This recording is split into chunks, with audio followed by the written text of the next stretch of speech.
Well, I would say, I've heard something from one of our gubernatorial candidates that said if we stop spending today at the rate we're taking in taxes, it would take 250 years to pay it off.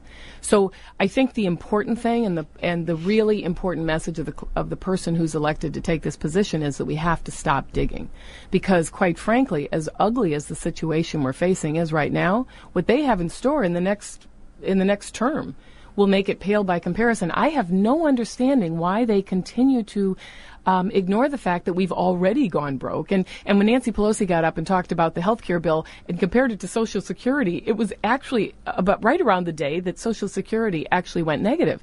How can these people keep talking about these programs and keep acting as though they're sustainable? I think one of the important things is that this is not something that just the leadership can do. I think the American people have to just realize that there is no good end to what's going on right now. How do you get through the bone to make that heard? Well, when there's not going to be money to pay for things, we might find that out in California pretty darn soon. When people are put on furloughs, and the money isn't there. I think it's going to be something that's going to hit them very hard when it hits. Yeah. Governments are failing all over the world, and you see what's happening in Greece and in Romania and in Thailand and in Ireland even now, and we're in the same situation, and sooner or later it's going to catch up with us.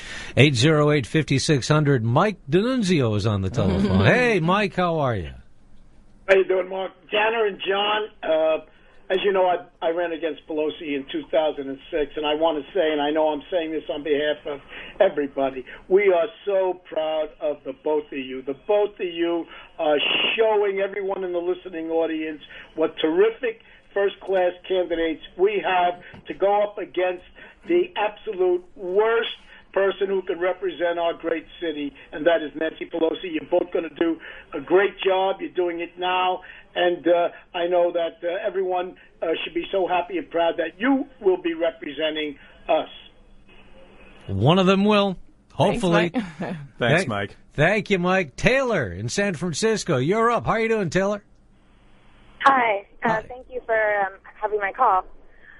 My question is more concerning local issues in California and the budget deficit we're experiencing.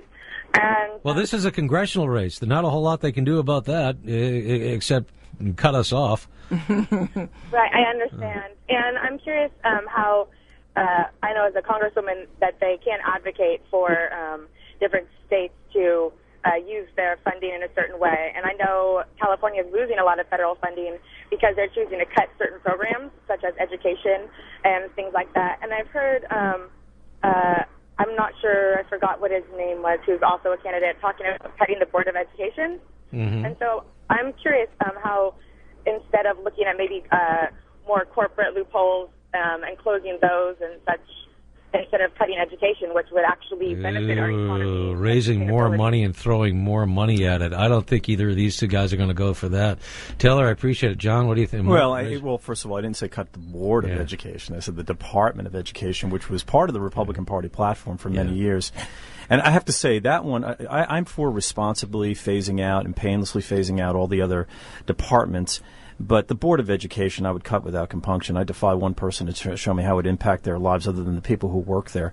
But the Board of Education, of course, is not a federal issue. And absolutely, you're preaching to the choir, Taylor, because I don't want to do any of these corporate bailouts, any of this corporate welfare. It's all got to be cut.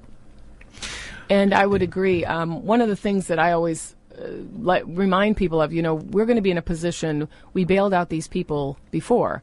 We're going to be in a position that we are going to have to bail them out again, only we won't have any money to do it. Oh, because we haven't fixed the systemic failures. Yeah. And that 1,500-page bill that they're talking about for financial reform, there's 1,500 pages of the same gobbledygook that was in the health care reform bill, and there's 2 paragraphs that basically say, if this happens again, we'll bail you out. Yeah. And the corporations know it, and that's what's got to stop. I have to say something. There's so much hubris in the federal government. Look at everything they touch.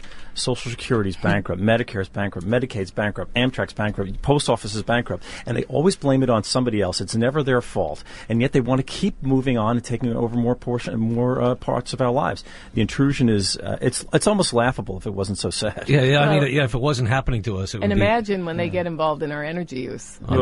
That is really going to be ugly. Between healthcare and energy, what other rights will we have? What regulations will we be fighting day in and day out just to live our lives? I can just already they tell us what kind of a light bulb I can have in my bathroom. I mean, come on. Vicky, you're up. How are you doing, Vicky? Hi, I'm doing fine. I wanted to tell both the candidates that I really wish them a good victory, one of them, and that I'm one of the people in America that has recently awoken, okay? And I'm one of the people that always thought America was strong and we could overcome anything, that we were a great country and that we were balanced. And if something went wrong, we would right ourselves naturally. And I've awoken to the fact that that's not how it is, okay? I believe that the Obama administration, and not being a far-right whack job, I believe that the Obama administration is purposely trying to take America down and purposely trying to break our economy and purposely trying to take our Constitution down for the express purpose of turning our country into a socialist government. And so one of you winning and taking over Nancy Pelosi's job position, so to speak, would be a big turning point for the victory of our country. And I would like to know if either one of you believe as I do, and a lot of my friends who are waking up think the same thing I do, and maybe I'm just the only one speaking out, saying it in my out loud voice. But do you believe that the Obama administration is doing that? And if so, what are you going to do when you get to Congress to make sure that you overturn basically everything he's done so far? Good question. Is he doing it on purpose? And what are you going to do about it? Well, I would say, that trust issue, I think at a certain point we have to put it on everyone who's doing what they're doing in Washington. One would think, watching what Obama is doing, that he's supposed to be a brilliant man. He can't be unaware of what's happening with what he's doing. But I would like to make clear, we are running for the position of Congressional District 8 representative, but of course neither of us would ever be a speaker. So the position of control that Nancy Pelosi has would hopefully, in my world of worlds, would be given to a Republican, and we would hope that the Republicans learn from their mistakes. And I would like to say one thing. The Republicans severely let us down. But one of the things, they are holding the line now, and I think we have to trust them to know that we will boot them out again, because one of the things you've got to be aware of is Republicans did boot out the Republicans that were corrupt. Yeah. And you've got to give Republican voters that, because quite frankly, the Democrats aren't going to boot out these people they have now.